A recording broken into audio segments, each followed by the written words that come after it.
दोस्तों, क्या आपने कभी सुना है कि कोई इंसान 102 डिग्री बुखार में 700 किलोमीटर पैदल चल सकता है? एक तरफ वो महापुरुष हैं जिन्होंने सत्य की रक्षा के लिए अपना शरीर गला दिया, और दूसरी तरफ एक मोबाइल छीन लेने पर तीन सगी बहनों ने 9वीं मंजिल से मौत की छलांग लगा दी। आखिर हमारे घरों में सत्य का वातावरण खत्म क्यों हो रहा है? मुनि श्री विनम्र सागर जी महाराज का यह प्रवचन आपकी आंखें खोल देगा। इसे अंत तक जरूर देखें। हम किशनगढ़ से बोल रहे हैं। राजस्थान की वो धरती है जहाँ पर 1979 में आचार्य श्री जी ने पंच कल्याणक किया था। कल की बात है, वो मेरे कमरे में एक उस पंच कल्याणक की स्मारिका ला करके यहाँ के जो पंडित मूलचंद जी लोहाड़िया जी हैं उनके सुपुत्र ने ला करके रखी। मैं उसको पढ़ रहा था और पढ़ते पढ़ते मैं उसमें खो गया। आपने वो दृश्य नहीं देखा होगा, आपने उसको महसूस भी नहीं किया होगा। उस पुस्तक को पढ़ने के बाद मैंने उस दृश्य को आंखों से देखा, महसूस किया। आज आपके बीच में रख रहा। प्रतिमा है शांतिनाथ जी भगवान की। प्रभु जी का उन्होंने पंच कल्याणक किया, लेकिन 27 जनवरी 1979 को यहां की समाज वहां पहुंची आचार्य श्री जी के पास मध्य प्रदेश में। यहां पर चूंकि जयपुर में गुरुदेव ज्ञान सागर जी महाराज जी की दीक्षा हुई थी और यहीं के आसपास के वातावरण में आचार्य ज्ञान सागर जी महाराज जी का बहुत प्रभाव था। समाज के लोगों ने निर्णय लिया कि जिनके प्रभाव में हम रह रहे हैं, गुरुदेव ज्ञान सागर जी महाराज जी तो समाधिस्थ हो गए और इसके बाद गुरुदेव विद्यासागर जी महाराज जी के पास समाज के लोगों ने निर्णय लिया, मिल करके गए, जाकर के पहले निर्णय लेकर के तय किया कि मंदिर के पंच कल्याणक आचार्य विद्यासागर जी महाराज से ही करवाना है। ये एक निर्णय हुआ। समाज का पूरा प्रतिनिधि मंडल आचार्य श्री जी के पास पहुंचा, पहुंच करके निवेदन किया। वो दिन था 27 जनवरी 1979 का। आचार्य श्री जी के पास निवेदन किया कि किशनगढ़ में पंच कल्याणक है, आपको किशनगढ़ पधारना है। आचार्य श्री जी ने भी उनकी बात सुनी होगी। सुन करके आचार्य श्री जी ने जब उन्होंने पूरी बात रख ली, रखने के बाद आचार्य श्री जी ने कहा कि पंच कल्याणक तो कराना है, कुछ बयाना तो दो। बयाना समझते होंगे, कोई भी सौदे के पहले एक बयाना होता है, उसमें कुछ रकम दे दी जाती है जिससे सौदा पक्का हो जाता है। ऐसे ही सगाई में भी होता है, शादी के पहले सगाई का टीका कर देते हैं, बात पक्की हो जाती है, रोका हो जाता है। तो आचार्य श्री जी ने रोका करने के लिए जब वहां पर कहा तो बहुत सारे लोगों ने कुछ ना कुछ किसी वस्तु का त्याग कर दिया कि जब तक पंच कल्याणक नहीं होगा, और लोगों ने कहा कि जब तक आपके हाथ से पंच कल्याणक नहीं होगा तब तक हमारी इस वस्तु का त्याग है। ये बात पुस्तक में लिखी है। उस पर मैंने पढ़ करके फिर आया मैं, और फिर मैंने उसको महसूस किया अपनी जिंदगी में, क्योंकि साधु साधु को महसूस कर सकता है। और आचार्य श्री जी ने मुस्कुरा करके आशीर्वाद दिया, कहा रोका तो दो। रोका दे दिया। देने के बाद सब लोगों ने त्याग कर दिया। लोगों ने कहा कि आपके हाथ से जब तक उसका पंच कल्याणक नहीं होगा तब तक हम इस सब का त्याग है। गुरु जी ने कुछ नहीं कहा। उसके बाद आचार्य श्री जी ने ये चीज समझी कि इन लोग समझ गए हैं कि मैं आने वाला हूं, और लोगों के मन के अंदर की मानसिकता को, उनके अंदर के भाव सत्य को गुरु जी ने परख लिया। अब लोगों के मन के अंदर का भाव सत्य टूट ना जाए, इस सत्य की रक्षा करने के लिए आचार्य श्री जी ने 30 जनवरी को वहां से विहार किया। 30 जनवरी को विहार करके आचार्य श्री जी ने पूरे रास्ते किसी को बताया नहीं हम कहां जा रहे हैं। वे शुरुआत से ही अनियत विहारी रहे, और विहार करते करते करते यहां पर आकर के जयपुर में उन्होंने महावीर जयंती करी। महावीर जयंती करते वक्त 735 किलोमीटर आचार्य श्री जी एक प्रतिमा के निमित्त से चल चुके थे।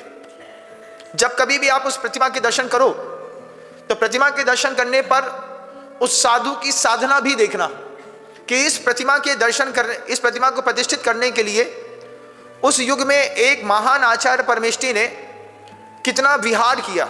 735 किलोमीटर पाँव में छाले पड़े होंगे, रास्ते में गर्मी बड़ी होगी, अंतराय किया होगा। उनके साथ उनका मनोहारी 11 पिच्चियों का संग था, वो भी उस पुस्तक पे ही लिखा हुआ है। फिर वहाँ से चल कर के 735 किलोमीटर आने पर रास्ते में धूप की गर्मी सहना, मन के अंदर एक ललक बना करके रखना, भगवान जी की प्रतिष्ठा करनी है। कितने पुरुषार्थ, कितनी मेहनत, कितनी विशुद्धि उन गुरुओं की रही जिन गुरुओं ने उस प्रतिमा के सामने अपनी प्रतिष्ठा करी। पंचकर्णा की जिन बिंब की प्रतिष्ठा हुई, ये इतिहास सर्वविदित है। जयपुर में गुरुदेव को टाइफाइड हो गया। टाइफाइड होने पर सुशील जी वैद्य, जो वहाँ के जाने माने वैद्य माने जाते थे, उन्होंने कहा कि ये पैदल तो नहीं जा पाएंगे, डोली से ले जा सकते हैं। डोली में भी 3 किलोमीटर से ज़्यादा नहीं ले जा सकते। अगर 3 किलोमीटर से ज़्यादा डोली में भी लेकर के गए तो भी इनका टाइफाइड धक्का और हवा लगने से बढ़ जाएगा। ये बात इतनी गंभीर थी उस वक्त। उस गंभीर बात पे आचार्य श्री जी को जब कान में ये बात गई कि लोग डोली बना रहे हैं और ऐसा सोच रहे हैं, सुशील जी ने ऐसा कहा है, टाइफाइड में 105 बुखार में बे महापुरुष 18 किलोमीटर के 2 रन चल करके और यहाँ पर आकर के किशनगढ़ में आकर के खड़े हो गए। जब पंचकर्णा के 2 दिन निकल चुके थे, 2 दिन निकल चुकने के बाद, चूंकि साधु जीवन में तप, ज्ञान और मोक्ष कल्याणक की भूमिका है, 2.5 दिन गृहस्थ के होते हैं, 2.5 दिन साधु के होते हैं। आचार्य श्री जी तप कल्याणक के दिन यहाँ पर पहुंचे। पंडाल पर पहुंच करके भगवान की विधिवत प्रतिष्ठा करी। विधिवत प्रतिष्ठा में भी लोगों को भय बना रहा कि कहीं किसी प्रकार की शारीरिक प्रतिकूलता और न बढ़ जाए। 102 बुखार था गुरु जी को। जब आचार्य श्री जी ने मुस्कुराते हुए इधर की प्रतिष्ठा करी, 102 बुखार में आचार्य श्री जी ने बैठकर जनता को अहिंसा का संबोधन दिया। 102 बुखार में आप होते तो क्या करते? सो रहे होते महाराज। 102 बुखार में अपने आप को देखें कि दूसरे लोगों को देखें, क्या देखें? आचार्य श्री जी ने 102 बुखार पर तप कल्याणक किया। उसके बाद ज्ञान कल्याणक, मोक्ष कल्याणक। मोक्ष कल्याणक होने के बाद आचार्य श्री का 100 बुखार हुआ। 100 बुखार पर गुरु जी ने उसकी परिक्रमा फेरी लगाई। उसके बाद वो प्रतिमा प्रतिष्ठित हुई। जिस दृश्य को आपने देखा नहीं है, जब आप उस प्रतिमा के सामने खड़े होते हैं तब आपको उसमें उस साधु की मेहनत भी देखनी चाहिए। जब आप साधु की मेहनत देखेंगे तो आपका विशुद्धि स्थान और बढ़ेगा। अगर अंदर में प्रेम होगा तो, और नहीं होगा तो पत्थर है ही। और किसी ने कहा भी है, जिसे खुदा ने आंखें दी वो पत्थर में खुदा देखे, और जिसकी अकल में पत्थर है वो पत्थर में क्या देखे। जिसकी अकल में ही पत्थर है वो पत्थर में क्या देखे। मंदिर जाकर के भी प्रतिमा के सामने खड़े भी हो जाओ तो पाषाण की प्रतिमा के अलावा आपको कुछ दिखाई नहीं देता होगा। पाषाण की प्रतिमा में देखिए कि किस साधु ने इस प्रतिमा की प्रतिष्ठा करी, उसका महाव्रत कैसा, उसकी सत्य की रक्षा करने का भाव कैसा, उसके ब्रह्मचर्य कैसा, उसका अपरिग्रह कैसा, उसकी अहिंसा कैसी। एक प्रतिमा में सब दिखता है अगर आप देखें तो। फिर 700 किलोमीटर का वो सफर करके यहाँ पर आने के बाद प्रतिष्ठा करना। प्रतिष्ठा करने के बाद फेरी लगने के दूसरे दिन पुनः 15 दिन शेष बचे थे चातुर्मास के, और 15 दिन में अपने भागीरथी संकल्प के साथ यहाँ से 565 किलोमीटर चल करके 17 दिनों में गुरुदेव ने जाकर के थुबौन जी में चातुर्मास करने का अपना संकल्प सार्थक सिद्ध किया। आज जब मैंने इस प्रतिमा जी को जब भी देखता हूं, उस प्रतिमा जी को, उन प्रतिमा के सामने खड़े होकर के भक्ति के साथ एक ही बात कहता हूं कि प्रभु, आपकी प्रतिष्ठा करने में एक गुरु ने कितनी मेहनत करी। उन गुरुओं के चरणों में बारंबार नमस्कार है। किस लिए? क्योंकि इतने तपस्वी मुनिराज, पंडित कैलाश चंद्र जी शास्त्री, गोपाल दास जी बरैया, जितने भी मूर्धन विद्वान थे, उन सब ने एक मत में वह बात कही। आचार्य विद्यानंदी महोदय ने वो बात कही कि हम सब का पुण्य है कि चतुर्थ काल के मुनिराज पंचम काल में आकर के जन्म ले गए। ऐसे आचार्य परमेष्ठी से जब आप प्रतिष्ठित किसी जिनबिंब को देखते हैं तो उस जिनबिंब के सामने प्रतिष्ठित आचार्य की भी महिमा देखनी होती है कि प्रतिष्ठा करने वाले आचार्य कौन है, प्रतिष्ठा करने वाले आचार्य की साधना क्या चरम की रही होगी। ऐसी कितनी चरम की कहानी कहती हुई कुछ प्रतिमाएं ऐसी हैं। ऐसे ही अभी हुआ जब अभी 2 साल 2.5 साल पहले आचार्य जी प्रतिकूल परिस्थितियों में डोंगरगढ़ से अमरकंटक गए। डोंगरगढ़ से अमरकंटक जाकर के आदिनाथ जी भगवान जी की 24,000 किलो की प्रतिमा का उन्होंने प्रतिष्ठा करी, और वो प्रतिष्ठा करके बिना एक भी दिन विलंब किए वापस, ऐसा लग रहा था कि अमरकंटक तक आए हैं, डोंगरगढ़ से छोड़ दिया है तो लौट करके अब जबलपुर आएंगे, 220 किलोमीटर पास में पड़ रहा था। गुरु जी जिस रास्ते से आए थे उसी रास्ते से प्रतिष्ठा करके वापस लौटे और डोंगरगढ़ में जाकर के फिर विराजमान हो गए। हम जिन महापुरुष की चर्चा करते हैं, जिनका जयकारा लगाते हैं, जिनके घर के अंदर फोटो रखे हैं, जिनके लिए हम अपने आप को उनका बड़ा भक्त मानते हैं, उनका एक संघर्षमयी जीवन रहा है। उनका ऐसा गजब का संघर्षमयी जीवन रहा है कि उन्होंने वो साहस दिखाया जो साहस दुनिया में कोई दिखा ना सका। 700 750 किलोमीटर है, ठंडी गर्मी बरसात में। एक साधु को इतना ही तो कहना है, भैया किसी और महाराज से करा लो, हम अभी व्यस्त हैं, इतना ही कहना था बस। इतने में कितनी सारी दिक्कतें बच जाती कि नहीं हो जाता। आहार विहार निहार पूरा संग, गर्मी ठंडी बरसात, सबसे मुक्ति, इतने से शब्द मात्र कहने थे। लेकिन अपने उस आपके समझे हुए सत्य की रक्षा करने के लिए आचार्य महाराज ने क्या गजब का वहां से यहां तक आकर के एक साहस दिखाया था। लेकिन वर्तना परिणाम क्रिया परत्वा परत्वे च कालस्य, एक सूत्र है हमारे यहाँ। समय गुजरता है, हर चीज की कीमत खत्म हो जाती है। अब उस चीज को गुजरे हुए 50 साल हो गया, 80 की बात थी, 20 46 47 साल हो गए। 47 साल में समय गुजरने के कारण वो विशुद्ध स्थान लोगों का खत्म हो गया। विशुद्ध स्थान खत्म हो गया, उस समय के लोग खत्म हो गए। कुछ लोग हैं, कुछ ने देखा, किसी ने नहीं देखा। लेकिन आपने उस प्रतिमा में एक आचार्य का पुरुषार्थ नहीं देखा। जब कभी भी प्रतिमा के सामने खड़े हो तो देखो कि कितने पुरुषार्थ के साथ इस जिनबिंब की प्रतिष्ठा की गई। हमारे यहाँ एक सूत्र है, विधि द्रव्य दात्री पात्र विशेषात तद विशेष। उसमें किसी भी चीज में विशेषता आती है तो उसमें सबसे पहले विधि आवश्यक है। किस विधि से आपने मंदिर का निर्माण किया है, किस विधि से आपने जिनबिंब का निर्माण किया है, वो विधि क्या है। सबसे पहले विधि की पवित्रता, उसके बाद द्रव्य की पवित्रता। जिन भी महानुभावों ने उस जिनबिंब का निर्माण किया, उनके आय के स्रोत निर्मल है कि नहीं, कसाय के मध्य परिणाम है कि नहीं। बगल में जयपुर है, वहां पर भगवान का बाजार लगता है। दुनिया भर के भगवान जयपुर में बनते हैं और पूरे देश में जाते हैं।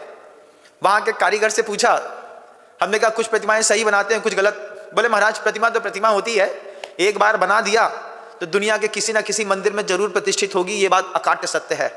आज तक गलत प्रतिमा बनवाई, वे भी प्रतिष्ठित हुई, सही बनाई वो भी प्रतिष्ठित हुई। विधि के बाद द्रव्य, द्रव्य के बाद दाता कौन है, दाता की वृत्ति कैसी है, दाता के कसाई के स्थान कैसे हैं, दाता के सोर्स ऑफ इनकम क्या है, उसका स्टैंडर्ड क्या है। उसके बाद पात्र कौन है, पात्र कैसा है, प्रतिष्ठा करने वाले मुनि महाराज कैसे हैं, उन मुनि महाराज की शक्तियां कैसी हैं, उनका ज्ञान कैसा है, उनका वीरांतराय कर्म का क्षयोपशम कैसा है। ये 4 चीजें जब देख ली जाती हैं, उसके बाद किसी प्रतिमा में अतिशय प्रवेश करता है। जब मैं किशनगढ़ में भगवान जी की प्रतिमा के दर्शन करता हूँ, जब भी दर्शन करता हूँ, सुबह जाता हूँ, शांति धारा करता हूँ, एक ही चीज लगती है, इन प्रतिमा की प्रतिष्ठा करने में गुरु जी ने कितनी मेहनत करी है। वो मेहनत आप नहीं देख सकते क्योंकि आपने वो दृश्य देखा नहीं है। अब जब आप मेरे मुख से वो बात सुन रहे हैं, उस वक्त उस दृश्य को महसूस करिएगा। जनवरी की ठंड में आचार्य महाराज के बारे में तय था कि वो उन्होंने कभी अपने शरीर में चटाई नहीं ओढ़ी। पहले ओढ़ते थे, बाद में उन्होंने जब त्याग किया उसके बाद कभी उन्होंने चटाई का स्पर्श नहीं किया। उन्होंने भरी ठंडी में कैसे एक एक दिन सुबह शाम सुबह शाम सुबह शाम सुबह शाम का चल करके यहाँ तक आए और यहाँ तक आकर के उनकी प्रतिष्ठा करके उस पूरे के पूरे जिनबिंब को एक भगवान के रूप में प्रतिष्ठित कर दिया। महाराज इसके पीछे बस एक बात दिखाना चाहता हूं। आचार्य जी ने सत्य की रक्षा के लिए वातावरण तैयार किया। सत्य क्या चीज होती है, उसमें गुरुजी हमेशा हम लोगों से भी कहते थे कि किसी भी सत्य को पहचानने में बहुत देर मत करना। किसी भी सत्य को पहचान लो, जल्दी पहचान लो। जितनी जल्दी पहचान लोगे उतना अच्छा तुम्हारे लिए होगा। आचार्य जी ने उस सत्य को वहां पर 27 तारीख की बात थी, 28 तारीख को संवाद हुआ नहीं, 29 तारीख को संवाद हुआ और 30 तारीख को गुरुजी ने विहार कर लिया। सत्य को पहचानने में देर मत करो। दूसरी बात, सत्य के लिए वातावरण बनाओ। पहचान लिया, संघ के किसी साधु के मन के अंदर भी ये बात आ गई होगी कि आचार्य जी ने किशनगढ़ वालों को आशीर्वाद दे दिया है, ये जाएंगे। वातावरण बनाना कितना कठिन होता है। आपके घर के अंदर सत्य का वातावरण है कि असत्य का? हमारे यहां तो आचार्य जी ने सत्य का ही वातावरण बनाया। आचार्य जी ने हम लोगों से कहा कि ध्यान रखना, किसी की श्रद्धा भी चोरी करके मत निकलना, नहीं तो चोरी का दोष लग जाएगा। आपकी श्रद्धा किसी के ऊपर है, बना के रखिए। उस श्रद्धा की चोरी भी जैन शासन में चोरी बताई। आचार्य जी ने हम लोगों से कहा, किसी की श्रद्धा चुराने का कभी हम लोगों ने प्रयास नहीं किया। हाँ, श्रद्धे को और वृद्धिंगत करने के लिए जो हम गुण स्तुति कर सकते थे, अपनी भक्ति कर सकते थे, यह प्रवचन भी गुरु महाराज की वह भक्ति ही है जिसके माध्यम से वक्ता अपने पाप कर्म को नष्ट कर रहा है। इससे आप क्या ले रहे हैं ये आप देखिएगा, लेकिन बोलने वाला अपनी भक्ति करके अपने पाप कर्म को नष्ट करता है। प्रवचन एक ऐसी धार भी, हथियार भी है जिससे पाप की कई शक्तियां धीरे धीरे धीरे करके नष्ट हो जाती हैं। क्योंकि समंद्रबद्ध स्वामी ने कही है, गुणस्तोकम तदुल्लंघ्य तद बहुत्व कथा स्तुति आयन्त्यांते गुणा वक्तु मशक्यास कैसा कथम। कहते हैं जब गुणों की स्तुति सही ढंग से की जाए तब जाकर के स्तोता के मन के अंदर के परिणाम निर्मल होते हैं। मैं गुरुजी को देख रहा था स्मारिका में, कहीं जाता हूं गुरुजी को ही देखता हूं, किसी व्यक्ति से भी मिलता हूं तो उसके चेहरे में भी मैं गुरुजी को ही देखता हूं। मैं ये देखता हूं कि तुम्हारे दिल में भी आचार्य विद्यासागर जी महाराज की कोई छाप है कि नहीं, कितनी गहरी है, कितनी मोटी है, कितनी फीकी है। ये हर चीज देखता हूं मैं हर इंसान में, आप सब में भी देखता हूं कि कितनी छाप है। क्योंकि जयकारा तो हम दुनिया में किसी का भी लगा देते हैं, है ना, लेकिन जयकारा लगाने से आप गुरु के हो नहीं जाते। कोई डेडिकेशन की कोई एक कसौटी तो जरूर कहीं ना कहीं होती है। आचार्य जी ने सत्य के लिए वातावरण बनाया। आचार्य जी ने सत्य को सम्मान दिया। सत्य को सम्मान मिलना चाहिए। सत्य को सम्मान मिलेगा, सत्य वृद्धिंगत होगा। झूठ को सम्मान मिलेगा, झूठ वृद्धिंगत होगा। आपके घर में जिस भी चीज को सम्मान मिलेगा। अभी कोइंसिडेंस हुआ कि बैठा था अपने कक्ष में, किसी ने बताया कि 3 बेटियों ने एक साथ कल सुसाइड कर ली है। देश की नेशनल न्यूज बन रही है। गाजियाबाद में घटना घटी, 12 वर्ष की, 14 वर्ष की और 16 वर्ष की 3 बच्चियों ने एक साथ 9वीं मंजिल से कूद करके आत्महत्या कर ली। आत्महत्या करने के बाद डायरी में लिख करके गए, उसमें रात में सोते में माता पिता में से बच्ची ने माँ का मुंह चूमा, पापा के कान में जाकर के आई लव यू बोला, आई लव यू डैडी। और उसके बाद वो बच्चियां एक एक करके 9वीं मंजिल से नीचे कूदी और 3 की 3 बच्चियों ने आत्महत्या कर ली। कारण पता किया, कारण बस इतना सा था कि पिताजी ने उनकी मोबाइल की ग्लैमरिंग देख करके तीनों के मोबाइल ले लिए और मोबाइल को बेच दिया। ऐसा मुझे अभी बताया है, शायद आपने ही ऐसा भी सुना होगा। मोबाइल सत्य है कि झूठ है? क्या है वो मोबाइल, क्या है? अभी एक मोबाइल साथ में रहता है, उसने दिखाया तो वो बात करते करते वो मोबाइल की स्क्रीन यहां से यहां हो गई, पूरी वो खराब है। तो हमने कहा ये तो अंदर तो मशीन चल रही है, बाहर आदमी की जिंदगी चल रही है। अब उस एक मोबाइल में झूठ को इतना सम्मान मिला, इतना सम्मान मिला कि 3 व्यक्तियों ने आत्महत्या कर ली। जब कभी भी कोई घटना घटती है, उस घटना के बाद घटना का एनालिसिस किया जाता है। उस घटना के बाद हर आदमी उस घटना को अपने अपने दृष्टिकोण से देखता है। कोई भी घटना घटती है, कहीं पर भी घटती है, आप उसको अपने दृष्टिकोण से देखते हैं। साधु अपने दृष्टिकोण से देखता है। आपने देखा छोटी सी चीज कि 3 बेटियों ने आत्महत्या कर ली और आपको उससे कोई मतलब भी नहीं है, लेकिन साधु को मतलब है। साधु सोच रहे हैं कि उनके घर के अंदर झूठ का वातावरण कितना जबरदस्त था, उनके घर के अंदर झूठ को सम्मान कितना दिया जाता था। बच्चियों में झूठ की रक्षा करने का इतना भाव हो गया था कि वे गलत दिखने वाला, अयथार्थ दिखने वाला, असत्य दिखने वाला, मृग मरीचिका दिखने वाली चीज को सत्य मान करके बैठ गई। और बैठ करके जब वो मृग मरीचिका उसके हाथ से चली गई, कई बार ऐसा होता है ना, सपने में हम दबे भी रहते हैं और थोड़ा सा खुल भी जाते हैं। खुल जाने पर हम आंख फिर बंद कर लेते हैं, जो सपना चल रहा था वो सपना चलता रहे। ये कभी आपने अपने जीवन में महसूस किया होगा कि सपने देखते देखते कई बार हमको एहसास हो जाता है कि हम सपने में हैं, लेकिन लगता है कि अभी सपना देखते रहें। उन बच्चियों को झूठ का वातावरण परिवार के अंदर ऐसा बना दिया, झूठ को सम्मान इतना मिल गया कि बच्ची ने झूठ को सत्य मान लिया। झूठ को सत्य मानने पर जब सत्य सामने आता है तो वो सहन नहीं होता। 3 बेटियों ने आत्महत्या कर ली। हम अपने कमरे में अभी बैठे बैठे सोच रहे थे कि कितना एक झूठ के प्रति लगाव होगा, कितना झूठ के प्रति उनका जो अट्रैक्शन था, उस अट्रैक्शन ने क्या किया कि एक मशीन छूट गई हाथ से। मोबाइल क्या है, पीछे बैटरी लगी है, थोड़ी सी चिप वगैरह लगी है, इसके अलावा तो कुछ है नहीं, है ना। लेकिन इष्ट वियोगज आर्त ध्यान कितना जबरदस्त था। छोटी उम्र में 12 साल 14 साल 16 साल की उम्र में इष्ट वियोगज आर्त ध्यान रितम दुखम, किसी चीज के छूट जाने से मन के अंदर दुख हो रहा है। हम किस चीज से जिंदगी जी रहे हैं, इस चीज को आप समझिएगा। हम जिंदगी जी रहे हैं क्रोध मान माया लोभ से, हम जिंदगी जी रहे हैं सुख और दुख से, लाभ और हानि से, हर्ष और विषाद से, मान अपमान से, छोटे बड़े से जिंदगी चल रही है। ये चीजें दिखाई नहीं देती, अंदर पनपती रहती है।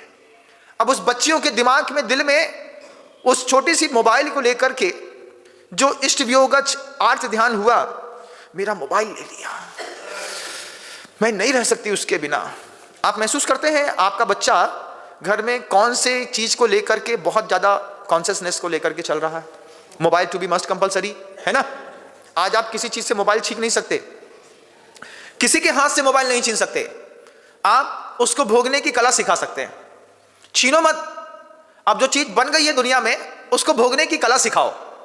उसको भोगने की कला नहीं आई बच्चों को, और चीज दे दी।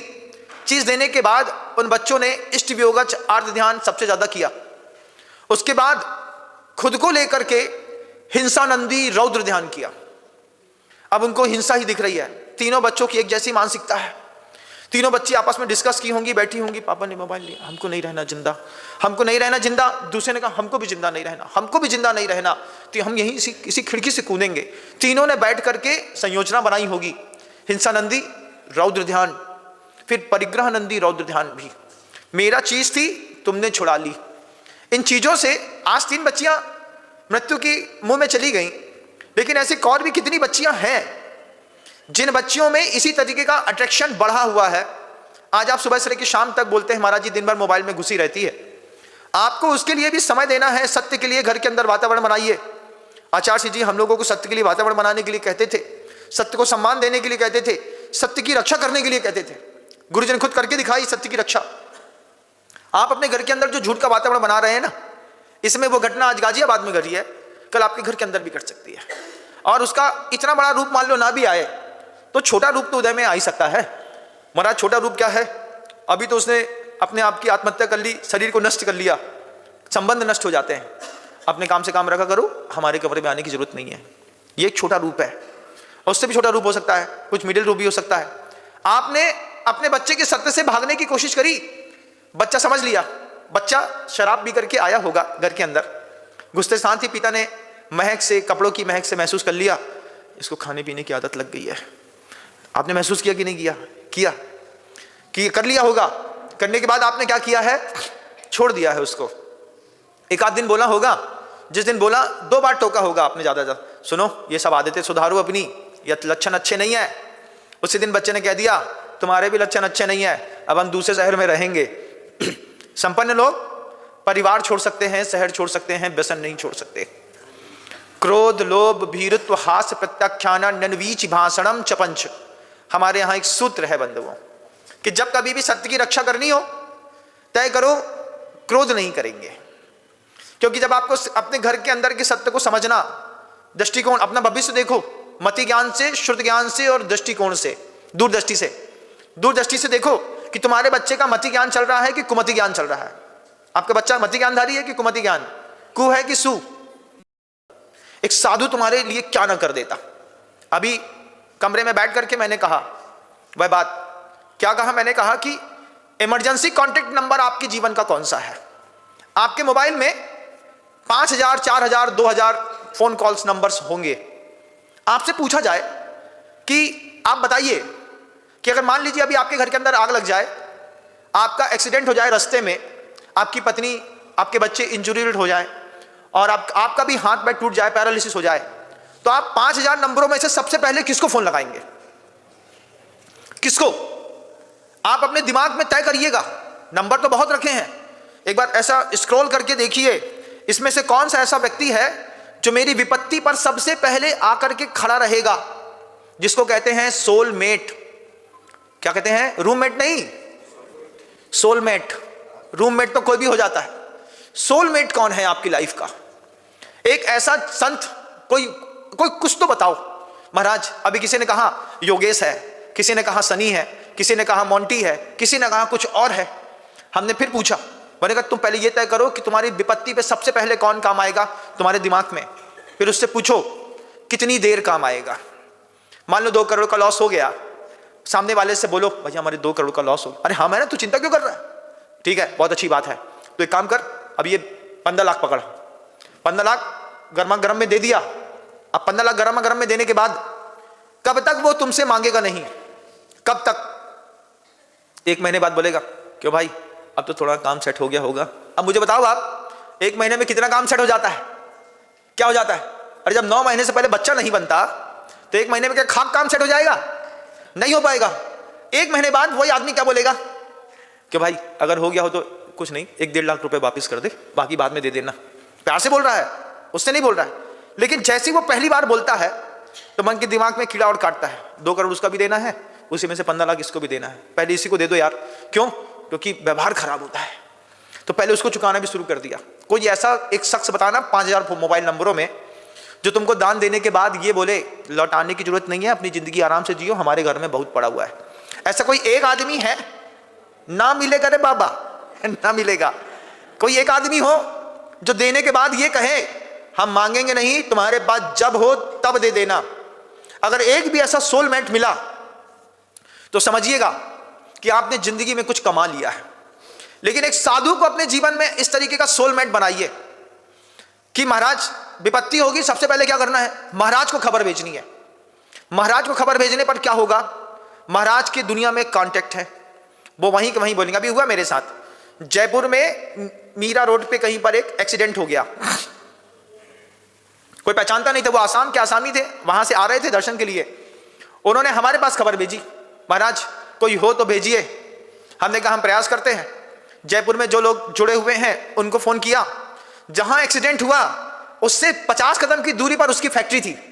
फैक्ट्री के 25 लेबर गए, गाड़ी समेत पूरी फैमिली को उठा करके लाए, एसी कमरे में रख करके उनको बढ़िया तैयार करके भोजन करा करके शाम तक में तैयार करके भेज दिया।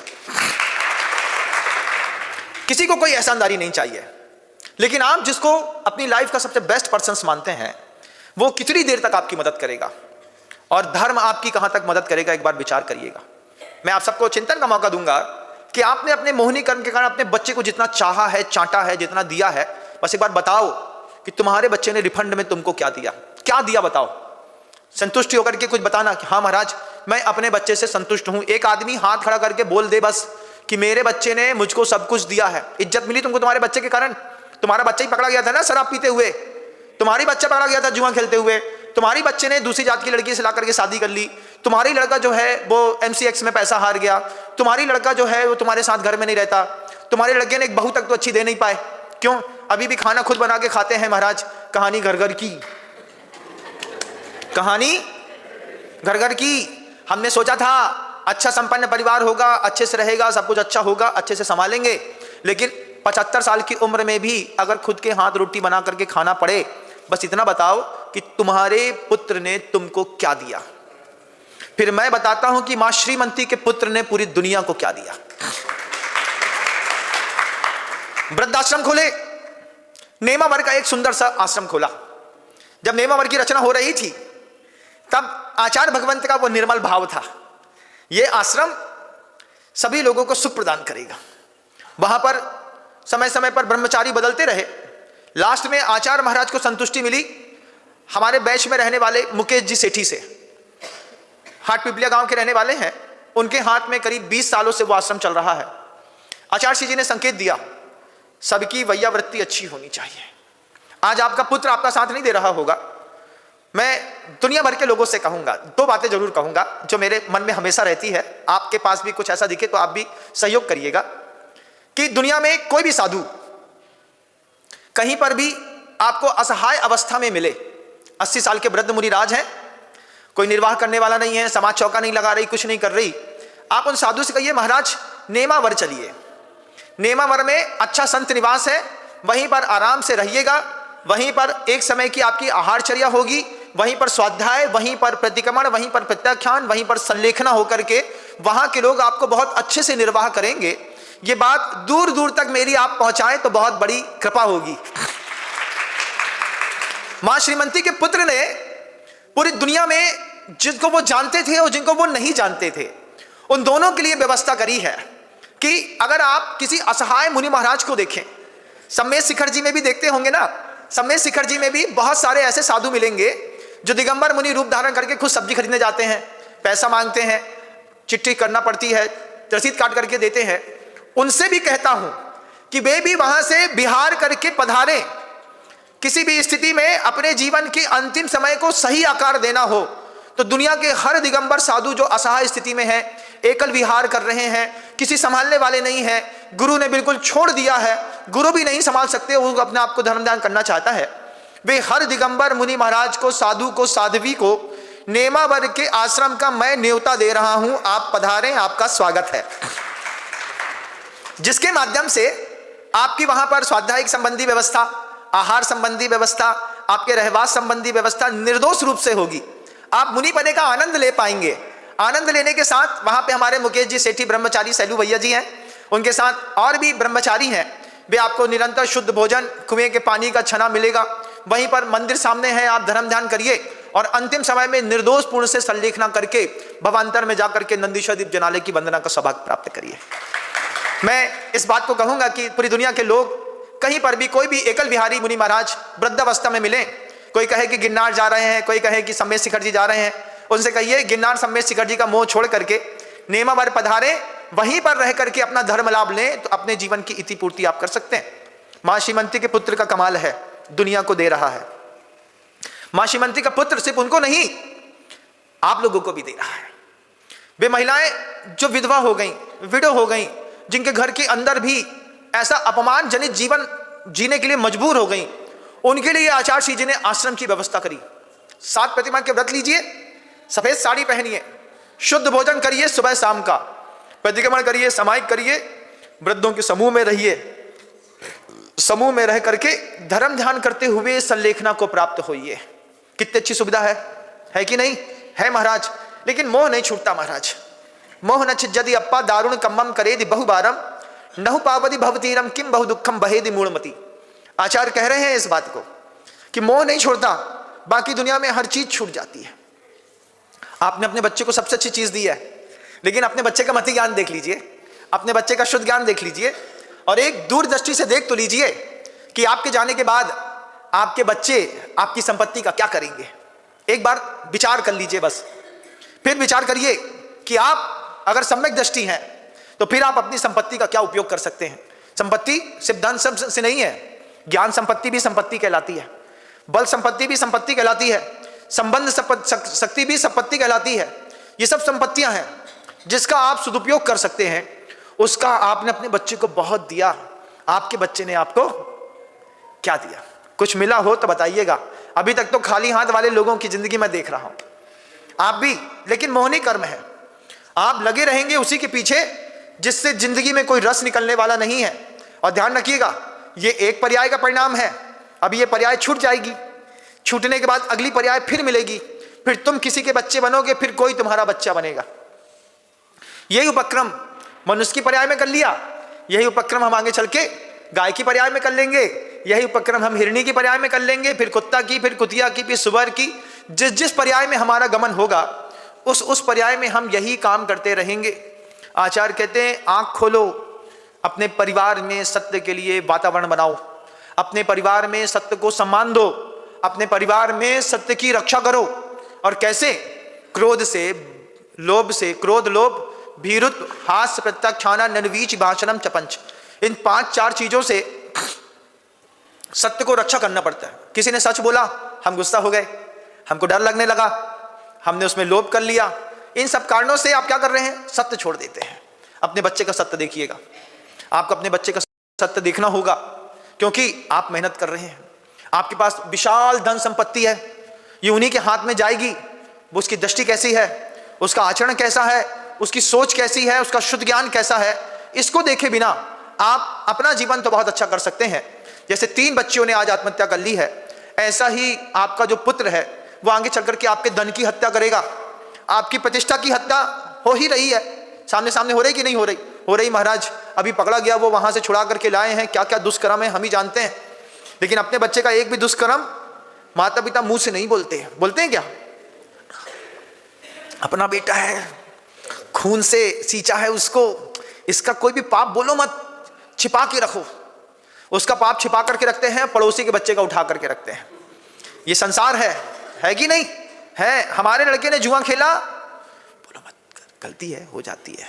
तुम्हारा बच्चा जुआ खेल, तुम्हारा बच्चा जुआ खेल रहा है, दूसरे के बच्चे के दोस्त दिखाई देते हैं। कैसी दृष्टि है आपकी? इस दृष्टि संवाद से अपने अंतर मन को निर्मल करिएगा। शब्दों को विराम देता हूं। गुरुदेव श्री विद्यासागर जी महाराज की जय।